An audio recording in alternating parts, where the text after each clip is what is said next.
Got it.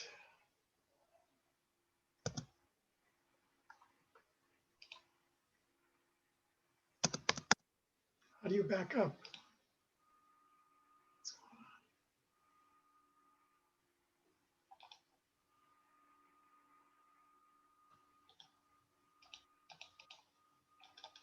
There we go. Sorry, just had a problem. Well, welcome everyone. This is the launch of the Ontology Summit 2021. Today is the 3rd of February, 2021.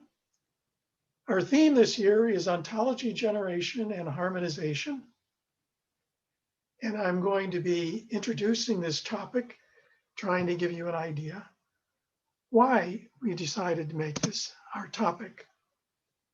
This is actually the 16th Ontology Summit. So we have a substantial number of summits that have already been done over the years. This is now 15 years of summits. And so I'm going to try to link this summit this year to the ones in the past. So I'll begin by giving some motivation for why we chose this topic, and then relate it to the prior summits, so why and whence. Then I'll also be describing the summit organization and procedures. Of course, that's routine matter. And we intend to synthesize and produce a communique, that's our wither. And then I'll end by introducing the co-champions of the various tracks. Now, motivation for this is that ontologies are increasingly being generated rather than being manually developed. So one of the big ways this is done is through machine learning techniques. And so we have a track on this, track C, neurosymbolic learning ontologies. And then as a result of the automation of ontology generation, they are proliferating, producing a landscape of many types for many purposes. So track A is going to try to survey the landscape of ontologies. It's no longer just a spectrum. It's far more nuanced than that.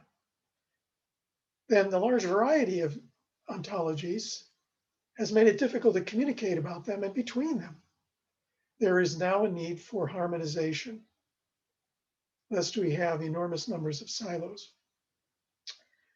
Track B, definitions, is going to be addressing this very important issue. And now it isn't enough just to construct ontologies or even just maintain them. They have to be sustained. And track D is going to talk about this topic of sustainability of ontologies. So now let me look a little bit at the past ontologies, ontology summits. You could think of track A as being kind of a summary, an overview, continuation of 4 earlier ontologies, ontology summits. Ontology Summit 2006, the Upper Ontology Summit, and especially 2007, which had assessments of various ontologies. There's a link there to a nice paper that I developed with one of my students, showing how different ontologies at the time looked like relative to others, kind of giving an early idea of what the landscape of ontologies was. There was also a survey of some 70 individuals at the time, gave their opinions about ontologies. Then again, there in 2010 and 2011, also considered these issues. Track B, definitions, is going to be looking at harmonization, basically. And there are a number of ways that this can be done via standards, 2009, context, 2018, and explanations. We have a communique for that. And a special issue has been developed now that will be appearing soon. Track C, neurosymbolic learning ontologies. How these ontologies today are being generated is related to some earlier summits, 2012 on big systems, 2014 on big data, which has its own special issue, 2017 AI learning, reasoning, and ontologies, and 2020 on knowledge graphs. The communique is now out, and a special issue is going to be developed for that. Track D, a relatively new topic of sustainability, but it has its origins in earlier summits, 2008. Yeah, change that name. I think by left clicking on there, you can change it to John Soa. Okay. I think that's how it works. Then 2013, ontology evaluation and the life no, cycle. right click, sorry, right click. Sorry, who's talking? Hello? I think it was the SOAs, Kenneth. Oh, okay. Sorry. 2013 dealt with the life cycle ontologies.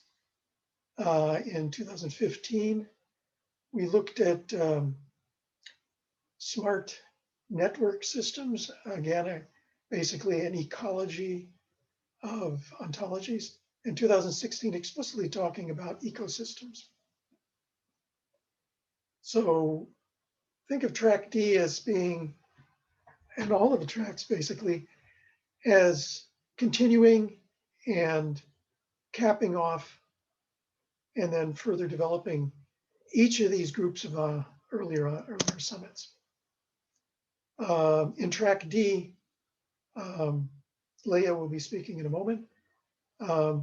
It's good to bear in mind a little bit about what sustainability means, and she will go over this when she comes to that, or to her presentation.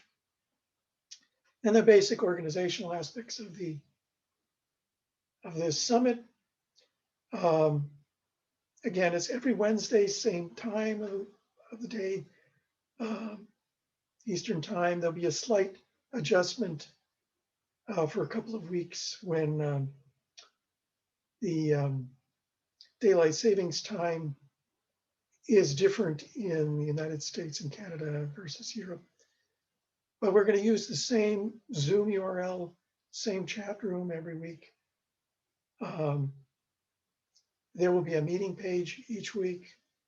We're going to have 12 sessions devoted to the 4 tracks. Most of them will be 1.5 hours, an hour and a half, because we're going to have multiple speakers. But there will also be single speaker sessions for 1 hour. There'll be 2 general sessions, kind of giving kind of overall picture, and 2 synthesis sessions. We then move on to communique workshops, and I'm inviting everyone to who participates to contribute to our communique. The sessions will begin in June. And now I'd like to introduce our track co-champions. Track A, Ravi Sharma and Todd Schneider. Track B, Gary Burcross and Alec Schotten. Track C, Doug Miles, Cass Miles, and Ram Suran. And track D, Leah Dickerson and Mark Underwood.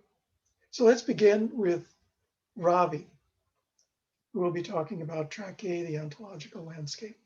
Ravi, can you share a screen?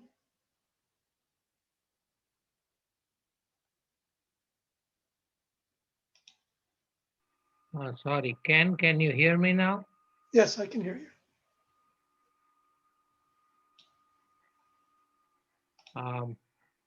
You want me to start sharing the screen? Yeah, go ahead, share the screen. But I think you have to be off before I can. Well, you're co-host, so you should be able to do it. Okay. And he stopped sharing his screen already.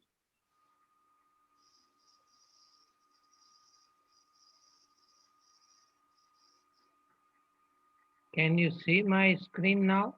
Yes, looks great. Good. I may be able to. Go ahead.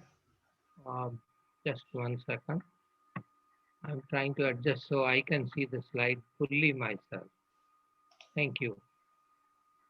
Thank you, Ken, and thanks to all colleagues, participants for attending this starting session for the Summit 2021. My co-champion on my track, which is the ontology landscape, is Todd Schneider. And Todd is going to speak to us in giving his one view of ontology landscape, while I try to summarize some of our thoughts, and especially my own thoughts, on how the theme topic of generation and harmonization of ontologies plays into either create the ontology landscape or benefits from use of the ontology landscape, which we are going to get our arms around from a couple of points of view, one of mine, one which can just tied by tying it to our previous summits, and which Todd is going to speak next. Thank you. So this is what I just said, that we will see how the ontologies are generated. We will also see the meaning of how we can well define, we can converge on what harmonization of ontologies mean. Can these two views, generation and harmonization, help us create a landscape? When I say repositories, I mean sources from which we can extract ontology. It's definitely languages, text, audiovisual media, then database and other archives, active archives, which will proactively seek you out based on your interest, like NASA active archives in specific domains or earth sciences or planetary missions. The data storage and warehouses, knowledge bases, knowledge graphs. They are also embedded repositories of knowledge, and of course embedded ontologies, and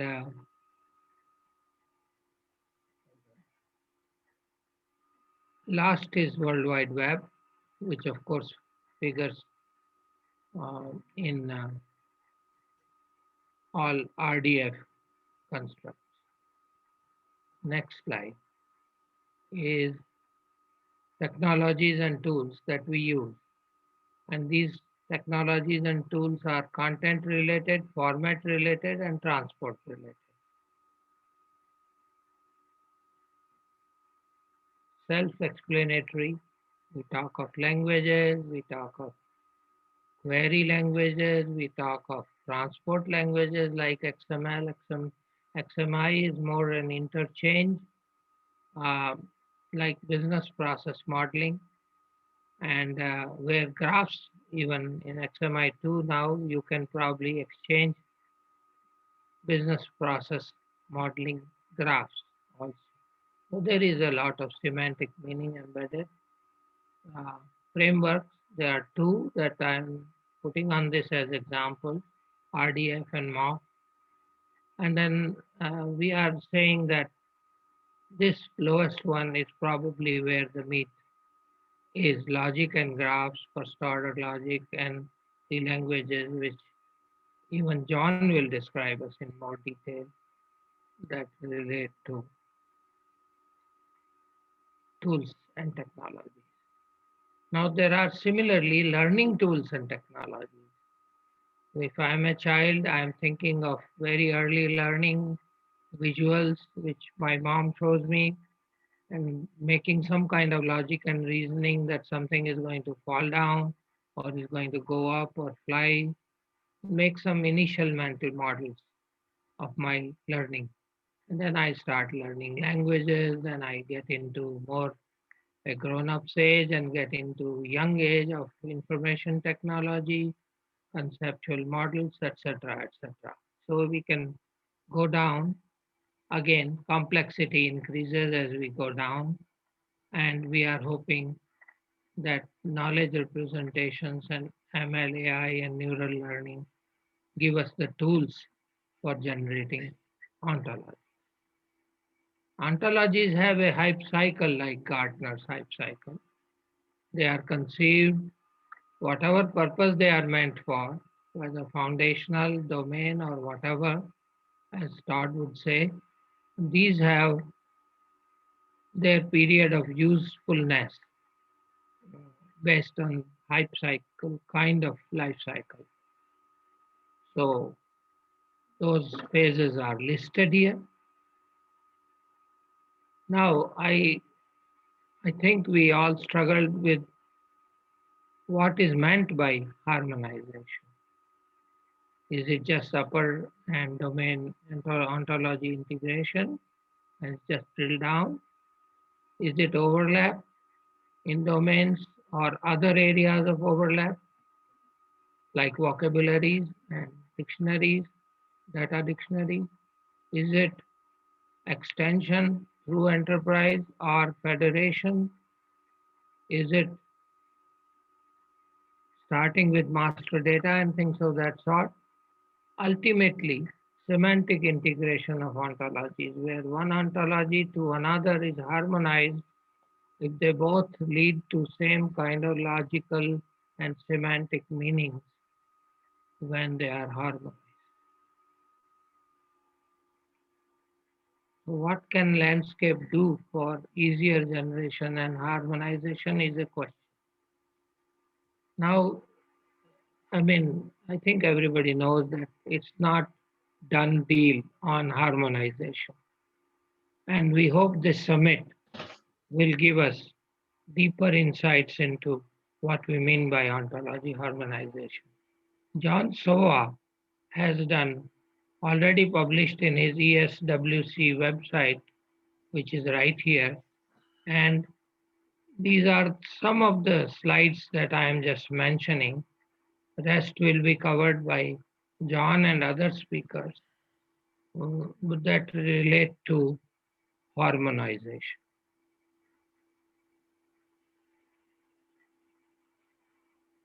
Now we come to how these things help us organize the landscape, or how we can interplay generation, harmonization, and landscape together, one feeding the other. So ontologies can be landscape based on life cycle, source, domain, value chain.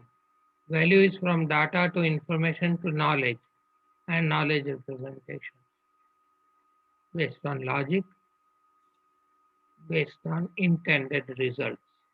Whatever you are after, if that purpose is served by ontology, we can base the ontology landscape on that. It's just, I'm not a mathematician, just a theoretical physicist, mere. So this is what I try to see, that we can all understand how we can think that landscape has many dimensions, many variables. So this is just a cartoon for that. I come to, and I think if we make logic usage and graphs, including knowledge graphs, more accessible and usable for automated generation and interoperation. Now, hello? Can you hear me? Can you hear me? Did I lose? No, Ravi, you're coming across. I think we're getting some network jitter in the audio. Oh, Yeah, thank no, you. Thank that should you. clear up. So almost I'm on my final couple of slides. My favorite topic, which I have tried to put in this cartoon graph, is every entity has some uncertainty around it, and the relationships are not all of the same type. Their strengths as well as other weights are variable. This is my final slide. Left side says something about landscape. This is the W3C stack, and there are other languages. Generation. This is generated ontology. This gives kind of a snapshot of the landscape.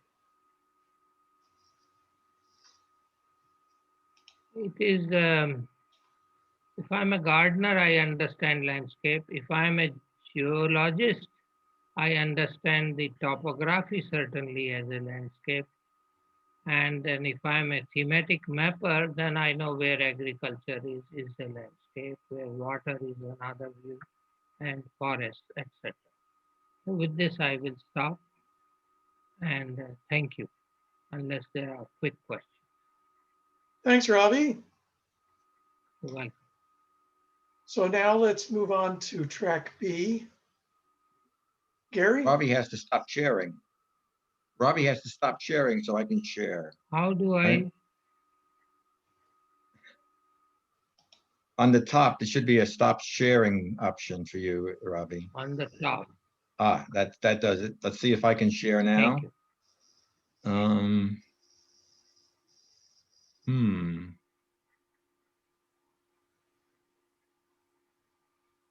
Are you able to?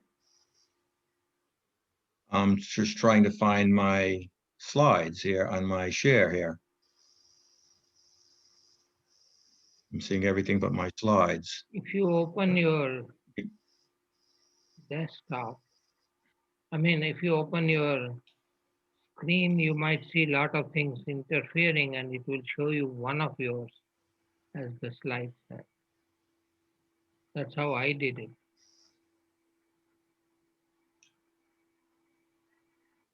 Ah, I see it at the very bottom. Sorry about that. I did not see that. So I'm Gary Birdcross, co-chair of this session, track B, with Alex. This will be a two-part presentation.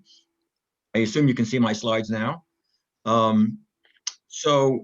be talking about the harmonization part. Alex will follow on the formal definition part. We're both talking about definitions. And to start off, I have this cartoon here, which I imagine as two Ontology Forum members who went to happy hour and talked about a range of things as people in semantics do. But following that conversation, one is saying, them's fighting words, mister, unless, of course, them's just semantics. Well, of course, there's a lot to semantics, and it would be nice to harmonize conversations about semantics. One of the things I imagine they might be doing if they were semantically oriented is talking about definitions. What do you mean by that? What do I mean by that? And of course, they vary for a number of reasons, including the fact that they have different background knowledge and information. They may reason somewhat differently. They may be using what Psych talked about in terms of a particular focused area. So let's look a little bit about how people in the semantic technology area talk about some of these things. This should be a very familiar diagram. Indeed, at the beginning of the Ontology Summits, Leo Erfst presented something like this in terms of what's sometimes called a spectrum or a gradient. I like those terms. It's also called a ladder. And the idea was that we're sort of moving from the lower end of this on the left, up the ladder, up the spectrum to things that are stronger, have stronger semantics. And by that, we often mean more formal semantics. And you see things along the way here. the center of this is conceptual model, sort of midway, where you might have a conceptual model for a database that sort of gets at the meaning of what is that data about. But at the very bottom, we have terms and things defined. And so an example of things that people work on are things in the earth science domain, for example, talking about various cryosphere items like an ice shelf or a glacier. And the definition, a simple definition is to say what type of thing that is. The question then becomes, moving up this hierarchy, how do we get that type of thing into our ontologies on top? But now we've been working on this a long time. We have harmonization problems all along the way. It's not just trying to harmonize the bottom with the top. There are lots of terms that need to be harmonized because different people have a different term, like the two characters on the first slide. And so we need to harmonize at each level, indeed, because there are alternate forms of these things. There are alternate thesaurus, there are alternate conceptual models for various datas and so forth.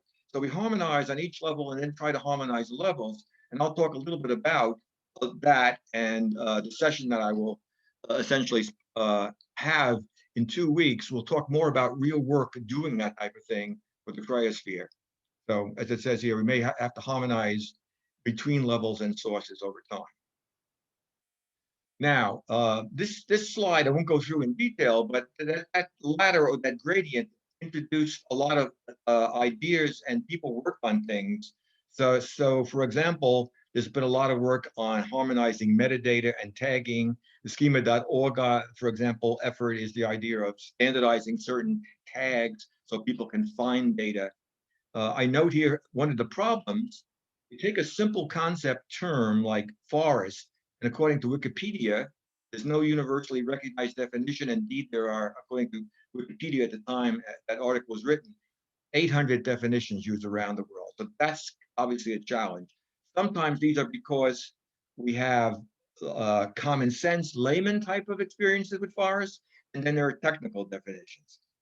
All right, we also have linked data, trying to put the data out there. But again, of course, if they mean different things, they may have the same label, but they mean quite different things. That's a challenge.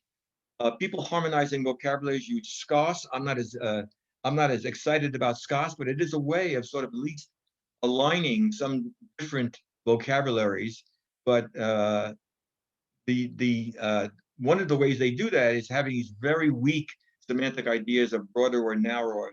That helps a little bit, but it doesn't solve the semantic problem for interoperability. Going down, we have semantic web, we have the knowledge graphs, which sort of integrate and try to harmonize a whole bunch of things we talked about last time. The FAIR principles I won't go into here, but that's the idea of findable, accessible, interoperable, and reusable. And interoperable is a really hard part. Labels, common labels, how you allow you to find things. So that's important part of metadata. So then we have formal and relatively informal ontologies, like Sweet is more informal than something like Envo, but they're related. How do we align those types of ontologies and their definitions? So here's a slide that Alex will talk a lot more detail about what goes into this. But I just want to make a central point is that if you think of that semantic spectrum again, we have people looking at different parts and contributing to different parts of that spectrum.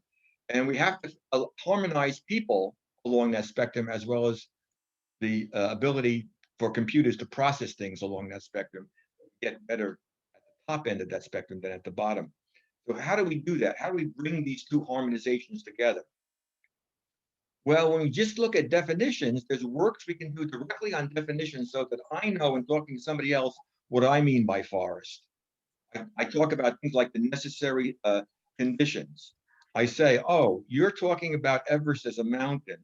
I want to make sure that the conditions I have defined for mountain apply to Everest. That will help me.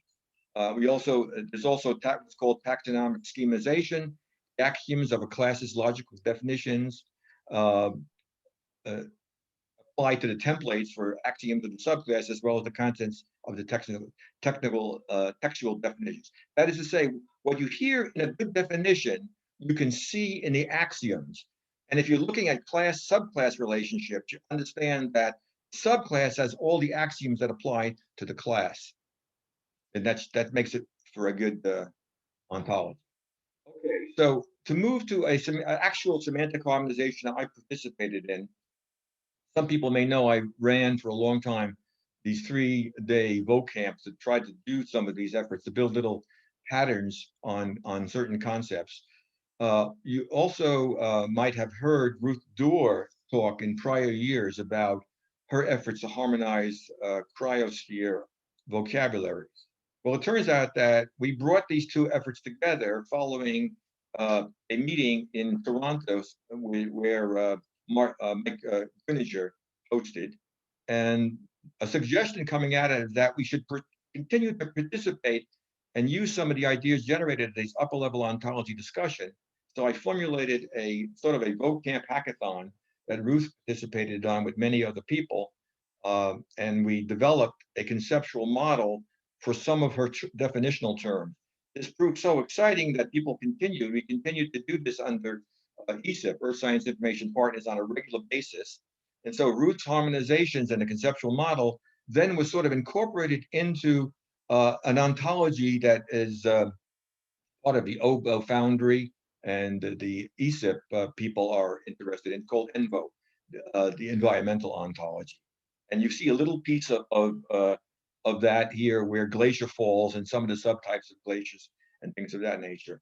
There also is another ontology, the semantic web earth and environmental ontology that ESIP is interested in. And so over time, as ENVO was starting to add more parts about glacier and cryosphere, we looked at what SWEET had about it and tried to align what was in ENVO with and Ruth's vocabularies with SWEET. And this is what I'm showing here is just a simple example of a pattern that is in ENVO to reflect a good definition of a glacier. You know, it's it has parts, it participates in some processes, it's primarily composed of something like that, and it is a certain type of object. Okay, I am not going to go into this, but if Ruth was here talking about that, she would point out this has been a real challenge to harmonizing terms. So this is a small list of some of the definitions of ablation that she has tried to harmonize by picking out from them what are the core ideas and what can we get into an ontology like ENVO. We've been working on this now for 2 years, and we're moving on to other domains than the cryosphere, into marine, into soil, into landscapes, or landforms, I mean. This slide, getting near the end so I can pass it off to Alex, just shows that as you try to take definitions and refine them into patterns and express them in an ontology, you look over at another ontology to see if it's a place for this. It's harmonized with another place. So this, I'm looking at all the things we know about glaciers or land, in this case, in ENVO. And we know a lot of things about land, and we have a lot of axiomizations and developed in there. But when we look at SWEET, it looks nothing like ENVO. It's really hard to match these things up. So that's one of the challenges. We can match up an individual term, but the class structures are very different, and the subclasses are different too. So that's the challenge that you'll maybe hear more about in 2 weeks or so. What we can do is that term meanings are compatible to the extent that they have similar concepts, like in land, the idea of a surface on the earth, that something is solid and not liquid, and things of that nature. So we can over time harmonize things. It's a big effort though. And to finish up, in 2 weeks we'll have a panel trying to discuss these things, more on the quality of good definition, lessons from the cryosphere work, some principles we developed, and maybe some time for a panel. Now I have some presenters here because these 4 people and myself actually presented an hour on this topic at the recent ESIP conference. I'm hoping to have somebody like Chris Mungle, who could present more on ENVO as a lead into this. So the exact nature of the session might change a little bit over time, but this is largely the idea. So with that, let me turn it over to Alex, who will continue with this. I'll stop sharing, but this is his first slide. Okay, Alex? Yes, thank you. I'll try sharing.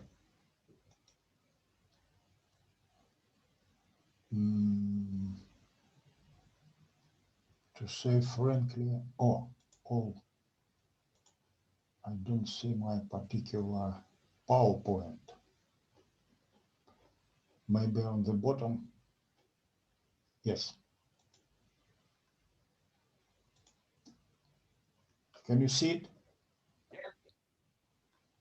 Yeah, okay. Then I begin from the same picture, but with different direction. And then we think that it should be useful to formalize these conversations. And before to share some ideas, let me, sorry, where's my, let me share, let me say something about our March panel about advantages of formal definitions. Then we have 4 speakers and 3 speeches, and maybe we arranged till about 15 minutes, maybe we will have more. And this is names of participants. The first idea is that we're sometimes afraid about formal languages, but it should be mentioned that we use, let's say, many of them, and I presented here only 2. One of them is decimal numbers and other is arithmetical operations. Then the main idea is that when we say 121, and when we have these numbers 1 to 1 in this sequence, this means the same, but 1 to 1 is decimal number. This is a formal language. This is an example of formal language with regular grammar. And we all know advantages of this formal language. Algorithm of summarizing and multiplication. Another example is when we have natural language or arithmetic language to write expression operations with number. The same case, left and right means the same, but we have advantages of algorithms to work when we use algebraic notation. Third example may be not usual, but point is that when we say Mary is a woman and we write class assertion, woman Mary, this means the same. But this language, it's not, let's say, funny, it's functional language of AL2, just not commonly used and not maybe very, let's say, suitable to read or write, but it's important to say that meaning is the same. And the advantage is well known. I'll point out this later. Then we have here important statement that any natural language statement may be formalized keeping the same meaning. We definitely lose aesthetics and understandability, but it's important the meaning we keep the same. And for example, controlled natural language is a formal language, as Norbert Fuchs, leader of project at Intellect, wrote. So, about harmonization, definitions in science, technologies, and law. Let's say from Hegel or maybe earlier, we have concept of system of sciences. And what is a piece of knowledge where we have harmonization? This is particular science or particular technology. And if we have people from one science, they have arranged and harmonized definitions, system of definitions. This is a science. And it's important to say that definition and formal definition is just an element of theory, then we need not only bunch of definitions, we need theory where they arranged, they mutually harmonized. This idea of full definition is very, let's say, important, but one of the key, because when we try to ask expert of domain in any area for full definition, he is usually unhappy because he thought that these important things which he put into definition are enough for definition for him. And availability or getting a full definition is a hard task of knowledge engineering. Different type of definitions are from recommendation to requirement. For example, when we are in geology, there are recommendations how to count what what rock is a particular sample. So here is example. I'll move through it. What we have, in mathematics. The most important in math is that definition introduce new term and new term introduced precisely and fully. Term for property, for concept, for relation, for operation. For example, in graph theory, we know what does it mean nodes or vertices, vertex, arcs, graph itself. Then we issued new term, degree of vertex, and give precise definition, full definition, without any context, except that we are in the theory of graph. Alex, could you speak a little louder? Oh, sorry. And it's important to mention that natural numbers, which we use in degree of vertex, in this particular theory are used but not studied.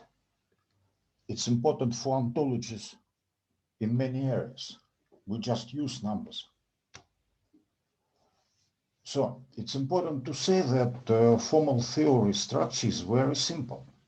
It's much more simple than programming languages. It has primary terms. For example, in formal geology, minerals are primary terms, olivine and others. We have definitions. Here is a simple definition of what does it mean to be pyroxene. We have axioms of different kind, such simple that volume percentage content of any mineral in a sample, and there are more specific axioms, laws, for example, in stratigraphy. And the most favorite for mathematicians, there are hypotheses, proofs, theorems, but they are not important for us now. So when we have formal definition, we have very useful processing algorithms. And here, maybe it's better to say formal knowledge processing algorithms. Derivation rules maybe were the first discovered. Substitution is trivial when we put formula into the place of usage. Instantiation is very important when we describe or we get all attributes of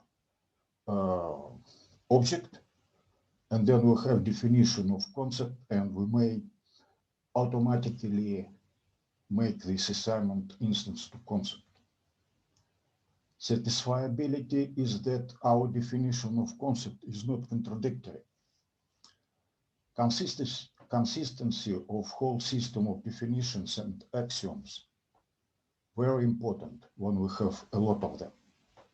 Subsumption, when we derive class-subclass relation automatically.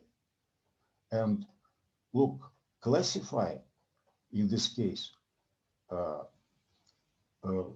creating of class hierarchies is made automatically. And for example, this may be important for harmonization, equivalence of two definitions. Alex, you're running a little over. Yeah, this is the last. 5 minutes over. This is the last. Good. Here is definition in Russian of Hartburgit. Here definition in English. And the only one change in formula is this playing with numbers. This range is the same as you see. What is important that algorithm get this equivalence, Hartburgit and Hartburgit. This is very important, that two definitions are equivalent.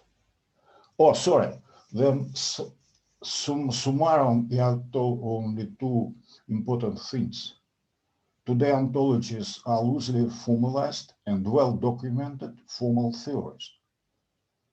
And we need more formal definitions in ontologies. Thank you.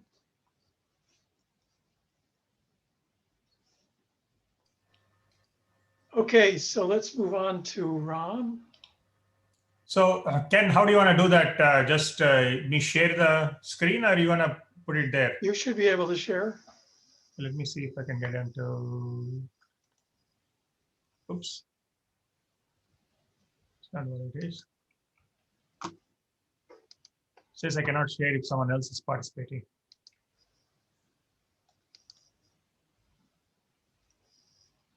I think you are sharing, someone is sharing now. Alex is sharing, I think. Alex Yes. is sharing. How to stop sharing? Alex isn't sharing anymore. No, I got it, okay. Can you see, I guess you can see that? Yep, looks good. Yeah, anyway, this is Ram here. Myself, Douglas, and Cassiopeia are the co-chairs of this session, titled Neurosymbolic Learning Ontologies, Track C. As you can see that on the slide, there are neural networks on one side of that frame and on the slide, and it's kind of something which looks like ontologies or some taxonomy on the other side. So the question is, in neurosymbolic computing, how do you combine these two things? So anyway, about 1997, I published this book called Intelligent Systems for Engineering. And in the chapter 8 of this book, I made the following note. And this was about 23 years ago. The book was actually written before that, about early 1990s when I was teaching at MIT. And there he said, like, neural networks, if you can, I guess the slides are available. I don't want to go into too much details, except the comment that I made was neural networks have two advantages over knowledge-based systems, because that was the expert systems was a big thing at the time, where a solution is always produced and the solution is not correct, then the network can be made to learn new parameters, okay? New patterns, essentially. So, but then there are also some disadvantages where the learning process may be computationally very slow, and that was overcome recently by all the GPUs, CPUs, and parallel computing and so on. And that's why neural networks became very popular in 2010 onwards. And then the second one still exists. It's extremely hard to trace the reasoning process. So explainability is a problem. So the idea was that what will happen if you integrate the neural network with traditional rule-based systems. At that time, we called it rule-based systems, but rule-based systems had with an object attribute values as part of the rules, which are really some kind of ontologies in one sense. Okay. So anyway, so that's the observation that was made in 1997, and it's coming out to be what the current trend is going to be. So in terms of the neural networks versus the symbolic networks are non-based various names. At that time, we used to call them semantic networks. And then I think in the recent past, we've been calling open knowledge networks. And then we had some sessions on knowledge graphs last year. So all these are kind of related. So anyway, in neural networks, there's good at tacit or implicit knowledge. What I mean by that is, suppose you look at facial recognition, the human brain is kind of interesting, because if you look at someone and you kind of somehow recognize that person is Gary or that person is Ken or Mark. So we can do that recognition implicitly. We don't do a whole lot of reasoning, but somehow our neurons kind of appropriate neurons fire and we make that decision. And neural networks are very good at that. But there is, we call it tacit or implicit knowledge out there. But then explaining reasoning is extremely hard and requires considerable computational power. On the other hand, in the symbolic networks or knowledge networks is one more layer over the neurons that you have in your brains. Actually, if you look at the whole notion of mind and intelligence, as we have made an observation in last year, I think 2 years ago, where we had this explaining AI, and I guess Ken led this special issue for the Washington Academy of Sciences, and there he made this observation of how the ancient Indian and Greek philosophers treated this whole notion of concept of interactions between various layers, like the neural layer, the mind layer, and the layer above that, which is more to do with consciousness and so on and so forth. So really, if you can look at the human brain or our thinking processes, there are several layers in there. The one layer, the lowest layer being the neurons connected to one another, and they're doing something, and then a layer above that is a symbolic reasoning that we do, where we kind of somehow create this knowledge networks, and then there's a layer above that. Okay? So this symbolic knowledge networks are good at explicit knowledge, and they can encode common sense knowledge, but generating knowledge networks is not very easy, as you know. People are still trying. You can see from the various tracks in terms of harmonization, in terms of ontology generation, in terms of knowledge generation. It's not an easy job, and there needs to be standards kind of play a big role in this thing, and we'll see how that happens as we go through these sessions.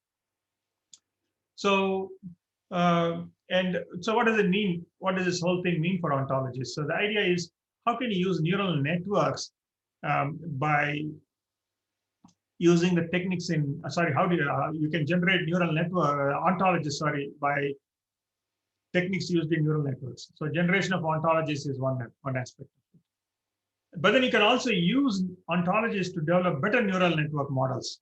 Okay, you can tweak your neural network model itself by tweaking the parameters inside, by even generating the model, selecting the model, all kinds of things, and ontologies kind of play a role. So there's a so you'll see a symbiosis of neural networks and ontologies, both of them, each one doing the task it does best. So as a when we combine these two things, we'll have a better system. So in terms of the schedule for track C, on February 28th, we have Arthur Garces from City University of London, and he's going to introduce the whole notion of neurosymbolic computing. What is it all about? Then Pascal Hitzler from Kansas State is going to talk more about neural symbolic integration in ontologies. So Arthur is going to provide the introduction for the topic, and Pascal is going to delve a little more deep into that. Then on April 7th, Hendrik Kautz, who heads the division in SAIS at the Intelligence Systems Division at SAIS in National Science Foundation, he's going to talk about the research directions in neurosymbolic computing. If you look at this carefully, I said topic and not the titles there because some of these are tentative. And we're still working with the speakers to get the exact titles. And some of them gave exact titles, like Amit, who's going to talk about semantics of black box. Again, he's going to talk about basically how can you use knowledge networks to make neural networks explain their reasoning better. Then on May 5th, Pavan Kapanipati from IBM is going to talk about how neurosymbolic AI is being used for knowledge-based question answering in IBM Watson. I think he's probably going to talk about Watson, I'm not sure. Then Spencer Briner from NIST is going to talk about how all the open knowledge networks and neural networks actually meet through something called, he's actually going to talk about something called predictive encoding, which was developed in the psychological literature. And he's going to talk about how the notion of category theory, which actually can be used to describe the knowledge networks, and how can that be combined with neural network through this whole notion called predictive encoding. Again, as I said, the titles are entity. I guess that's about it. Just a 5-minute talk, so I made up on time. Thanks, Ken, Ram. That's wanna- great. Looking forward to that. So let me see. I have to stop sharing. Oh, I stopped your stop. sharing. Yeah. So next, Leah, can you share your screen? Sure, give me 1 second. And we have I guess Douglas and Cassiopeia have been sending me a set of slides in terms of how do you organize these talks, and we still have to do some thinking on that.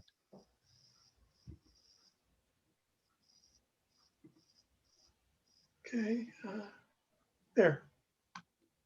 All right. Hello, everyone. Let me go back to the beginning, first of all. Sorry about that. There we go. So Leah Dickerson here. I am the co-champion of Vista's Sustainability of Ontologies track with Mark Underwood. Unfortunately, he wasn't able to join us today, but this represents both of our contributions to this track. So there are 4 main questions that we are seeking to address in this track. I would say the first 2 to 3, of course, are setups. We want to talk about sustainability in the context of organization. So, why are they deciding to generate an ontology in the first place? What motivations are leading them to that process?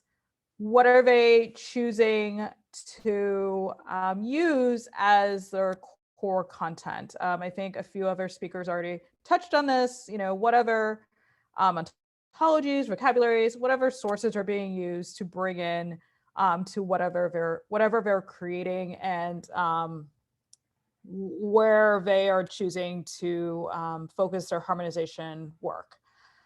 And then the third question starts to get into the question of sustainability, not quite, but a little bit. So, what is the most effective way for maintaining an ontology? Once you are winding down your development, you need to start thinking about the maintenance and what it looks like moving forward. What approaches are good for achieving that work? And then last but not least, what are the strategies that are successful in sustaining ontology use?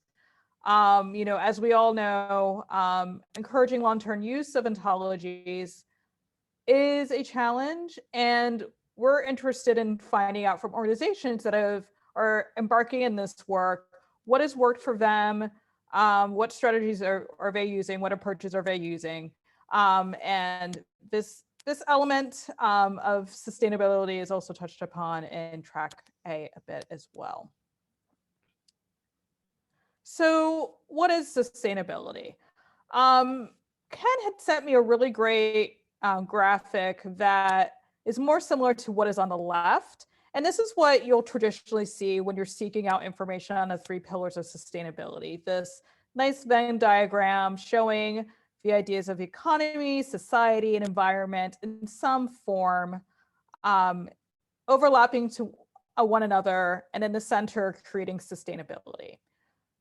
There's also another graphic that you'll see reading about sustainability, but it's on the left and the right-hand side. And this is adapted from a writing by Gidding. And the idea is that, when you really think about it in real life about sustainability, at the core of it is your economic resource, right? What drives things moving forward? Of course, it's economics. And then you go to society, and then you go to environment. But no matter how you choose to look at those 3 issues, they are all present in how you deal with sustainability. So of course, economic viability, who is supporting the effort to keep this going? Is it a commercial entity? Is it a government entity? Is it a nonprofit? Is it maybe an industry organization? When you're thinking of someone like the EDM Council and FIBO, who's involved in providing economic support? And economic support could be, true money, but it could also be just man hours and just that kind of material support for the activity. And then engagement with supported communities. So making sure you're touching base with the people that need to be involved in order to keep that activity economically viable. Then you move from the economic considerations to the social equity considerations. You really need to make sure what you're doing is fair and impartial, that you're contacting the correct communities and making sure that the people that need to be involved are involved. Maybe there aren't core people with commercial entities or government entities dealing in your effort to build it out, but maybe you do need to touch base with them kind of from a long-term basis to make sure that they are connected to the what you've developed and that they are interested and invested in using it. If you're not going to connect with those people, you're going to have some issues with making sure that ontology stays in use. Of course, there's documentation, harmonization, and standards that support bringing whatever you've developed into the wider realm and making sure it plays nicely with other things out there and people are buying into its quality. And then last but not least, you have environmental protection or maintainability, right? So this is really the more nuts and bolts of things. So of course, being responsive to community changes, needs for changes is important, but it's also a lot of the where is this living? What infrastructure are you providing to let this be continued? Are there any versioning controls that you have? What type of infrastructure for getting it from point A to point B to point C to point D, and so on and so forth have you implemented for it to be sustainable? So on a more specific mention, so we have 2 dedicated sessions. There is a session we will share next week with track A, but we have 2 dedicated sessions, one in April and one in May. We are still working on identifying speakers. So we are really focused on, as I mentioned at the top, talking about this from an organizational perspective, kind of more of a case study perspective. So my colleague Mark has really taken the lead on the first bullet that you see on standards development and industry specific organizations. He also is working on touching base on another part of NIST on the vulnerability ontology. UK parliaments, and then I am at GAO, so we're still seeing if that's a possibility for us to speak. And then last but not least, Mark also identified AWS Health Lake as a potential presentation. So stay tuned and we will definitely update you on what speakers we have. Thank you for your time, and I'll turn it back over to Ken. Thank you. Thank you, Leah. So I like the way track D kind of circles around back to the track A. And now next week, we're going to have Todd, who will be speaking on both the ontological landscape and on some sustainability issues. And so I would definitely want everyone is invited to join and participate. So I would now like to open up to general discussion and maybe emphasize one aspect of the Ontology Summit where it kind of differs from some, actually there was another talk that conflicted with the summit today. We don't envision a summit as being so much a course in a subject area, so much as a workshop where the ultimate goal is to try to understand these issues and where everyone participates ultimately in developing a communique and then a follow-up special issue. So I'd now like to ask people, anyone can then join, please comment.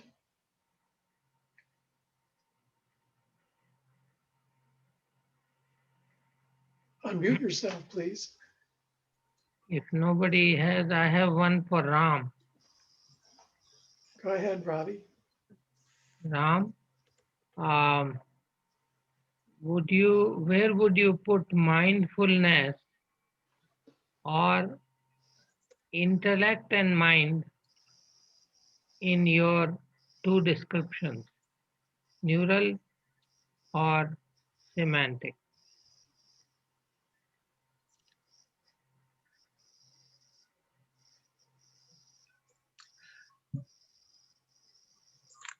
I think we lost Ram. Well, this is John. I have a general comment that I'd like to make about all of these issues. And as somebody who's been working in mathematics and logic for my entire career, I think that formal definitions are absolutely essential when you have a formal theory. Unfortunately, when you're trying to relate different theories developed by different people at different times for different purposes, all of the formality just vanishes. There's no way that you can take two or more independently developed formal theories and relate them to one another with anything like some kind of commonality. Now, numbers, integers are so ancient, and that all the versions of integers are at least have a common foundation, at least up to the number 10 or 20. But when you get beyond that, it's very hard to find different mathematical theories that are really compatible. There are some theories that have been so thoroughly used at the foundation that you can assume a common foundation. But when you get to anything that's relatively new, you can't possibly relate them. And these are the issues that have been addressed by ISO. And if you just look at the immense number of ISO standards, you see that there's a huge amount of overlap, and there's not really any kind of coordination of the problems. And this is one reason why I have been maintaining that we need computers, that we can't expect our computers to automatically join things together.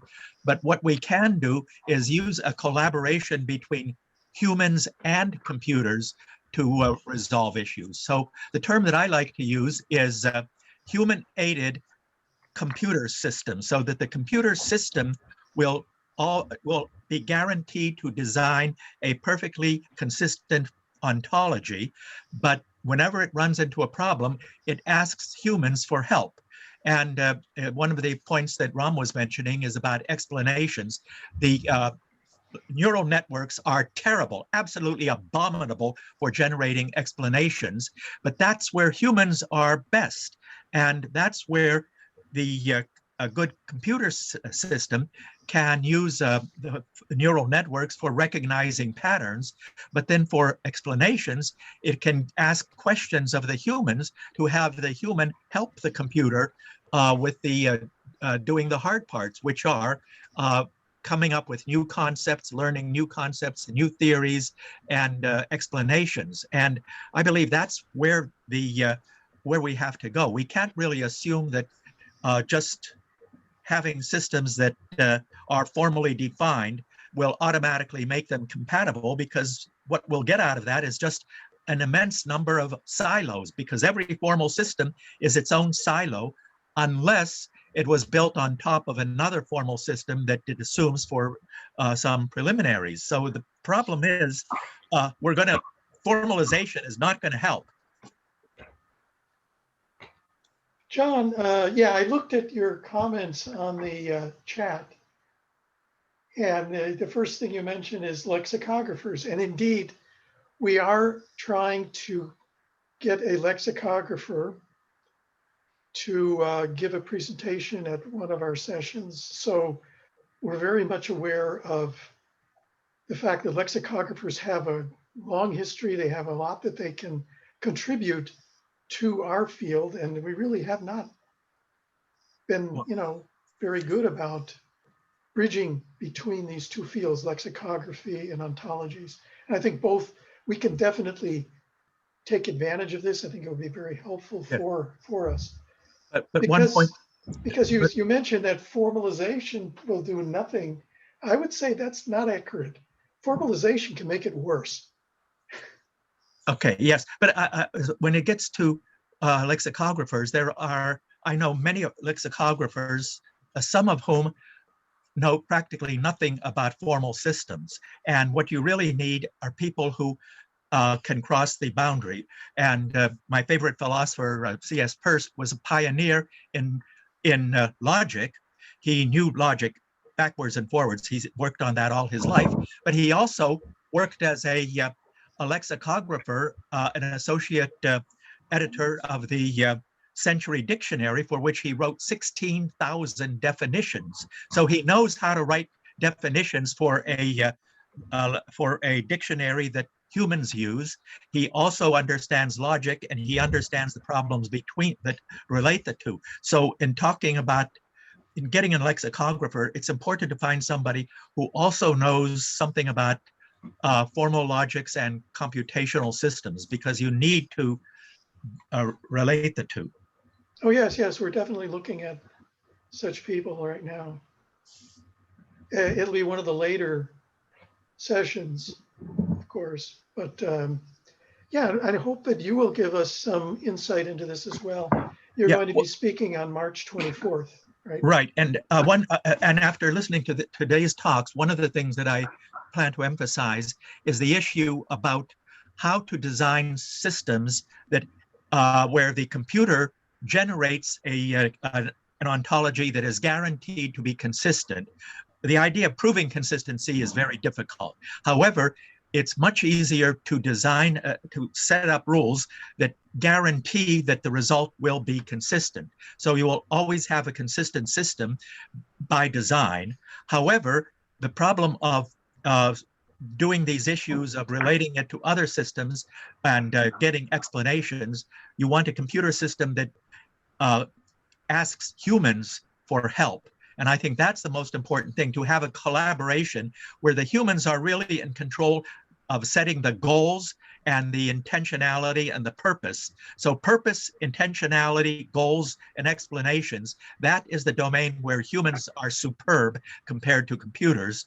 And that's why you want the human and computer to collaborate, where all of the formalization is done by the computer itself with the aid of the human. So that's what I'll be talking about. Great. Ram, did you want to say something? Talking about me?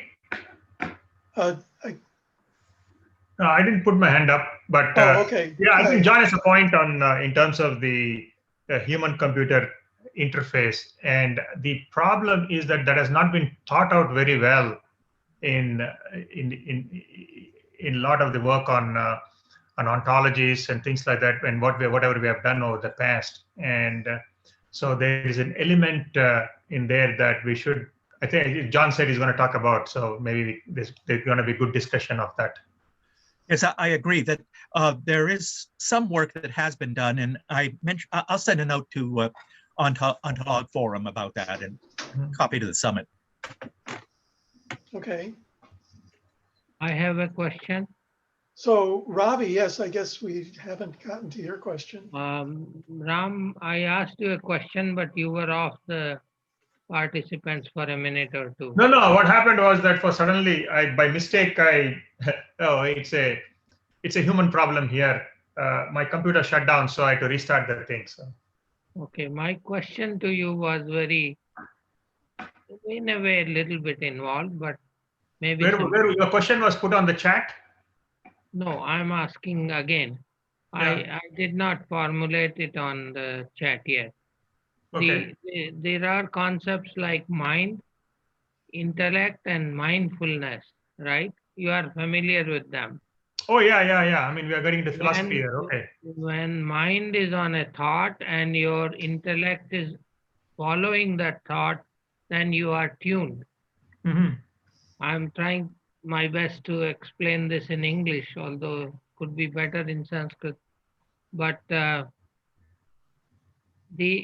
where would you put in these two buckets, neural networks and See, neurosemantics? actually, Ravi, this is a whole philosophical question around here. People have been thinking about it for a long time, from the Vedas in India to Aristotle in Greece. The issue is that if you look at very carefully what the mind as such, okay. So you have layers. When people talk about intelligence, when people talk about mind, they use all these terminological terms as we have read through in the history. So the way that if you look at it from a mechanical perspective, in one sense, you can take it as a layered approach, where you have at the lowest layer, as I mentioned, the neuronal layer where things are happening. Implicit knowledge are things which you don't even think it happens. They call it the tacit knowledge. Some people, there are different knowledge names given to that. And then the layer above that is our symbolic knowledge networks that we create, where if you have a notion of an apple, the notion of an apple color is in one place of the brain, and and the notion of a symbol connected to that apple, all of them are there, okay. But they are just a layer about the neurons layers, but they are spread across on these neurons. Then you have a layer above that, which is an interesting layer, which is what you probably are alluding to right now.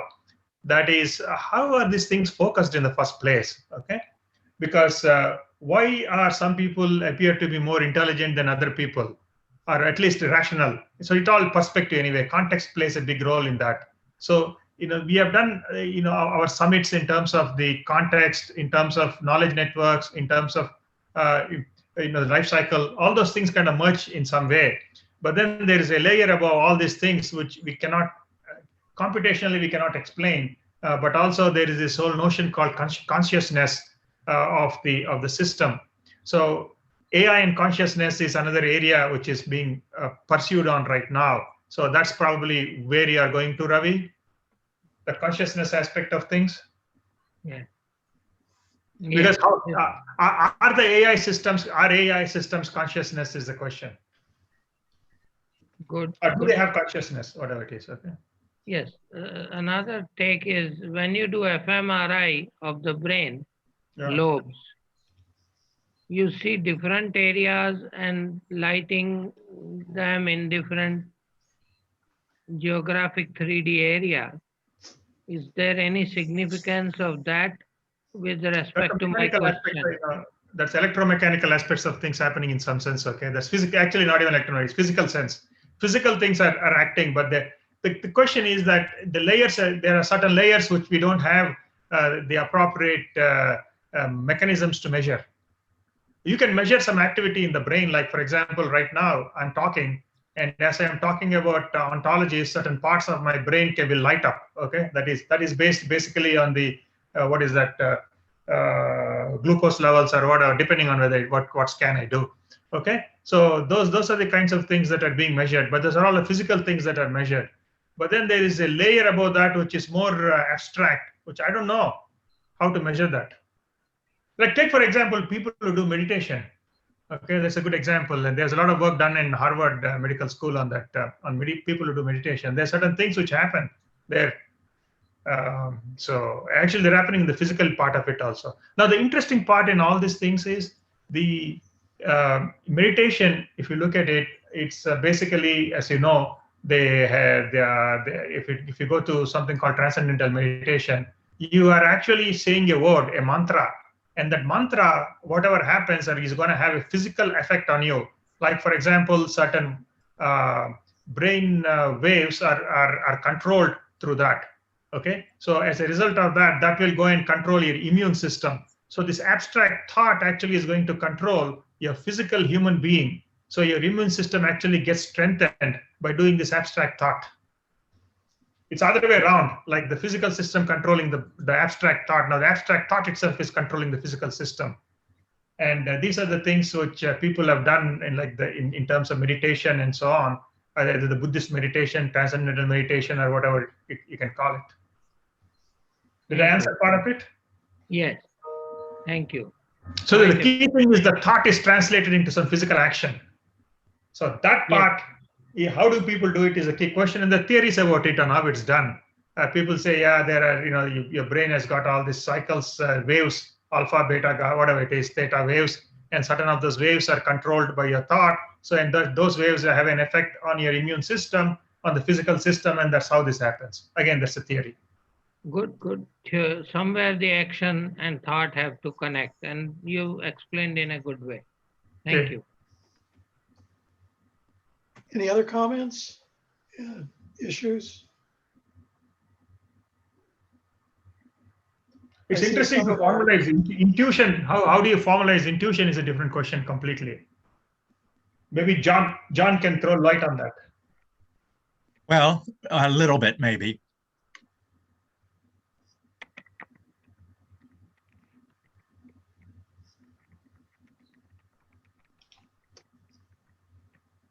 Because that's why we have this thing called. Celia, John, are you talking? I can't hear you.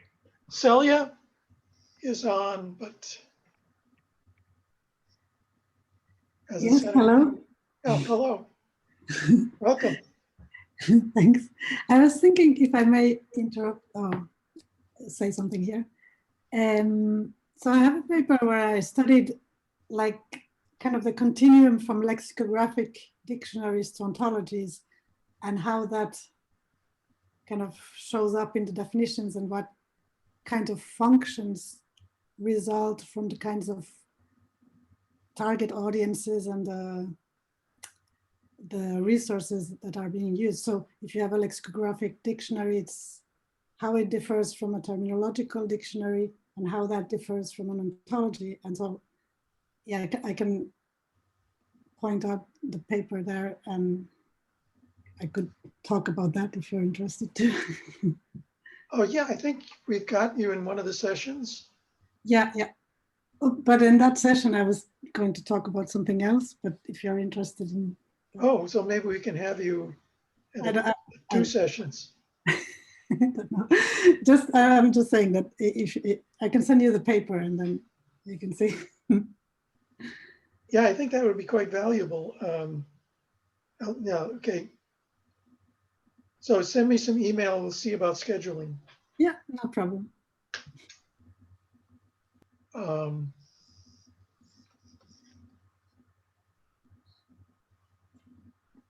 Doug Miles.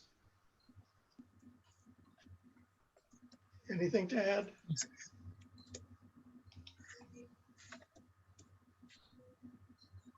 No? Okay, great. So our summit has launched. Ken, this is Ram here, if I may. Yes, Ram?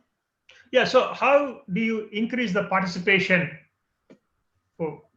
Because we have some good speakers, everything lined up right now. So what's our strategy? Yeah, I'm gonna have to work on advertising better. Yeah. But if we just don't want, or what I'm really hoping for is to get people who are actually going to participate. Yeah. Because this is more of a workshop kind of thing, always has been. Well, promoting some discussion on the forum will help. And I think John was going to follow up with that. And announcing some of the speakers coming up on the forum also might help. Right, so I'll be working on getting more posts out there announcing what is happening and trying to find other venues as well.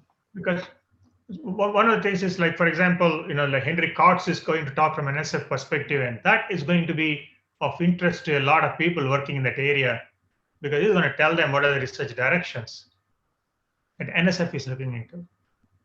Mm. Yeah, so I'll just be working harder on getting the advertising out. Okay. Thank you. But if anyone has suggestions on where else we can advertise, please let me know. Well, I think we should think about each session as to what audience that might not typically be here might be interested, and reach out to them wherever they are, wherever news groups or mail groups that they might be part of. I know I can do that for the Earth Science Information Partner people. Right, and I'll Yes. see about getting posts on something that lexicographers might see for track B. Similarly, we can use our speakers as a possible resource for asking them who else should we invite for listening to their talk. That's a good idea.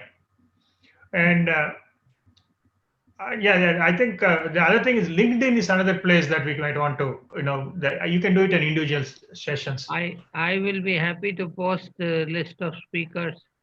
Can be happy to post it on LinkedIn or any one of us. Mhm. I can certainly post on LinkedIn. Yeah, maybe can, and then we can share it. Yes. It's easy to connect to my network on LinkedIn with whatever you post. Mhm. Yeah, Let us so know. I suspect that we're going to get different audiences at the different tracks. And that's reasonable. But as yeah, long as the core does not leave us in the process. well, it would be helpful if different groups didn't conflict with ours. Yeah, today was one of them. Yeah, it was kind of annoying to have someone schedule a talk exactly the same time as ours on a topic that's somewhat similar. Okay, great. So we can now adjourn. Thank you. And I hope to see you all next week.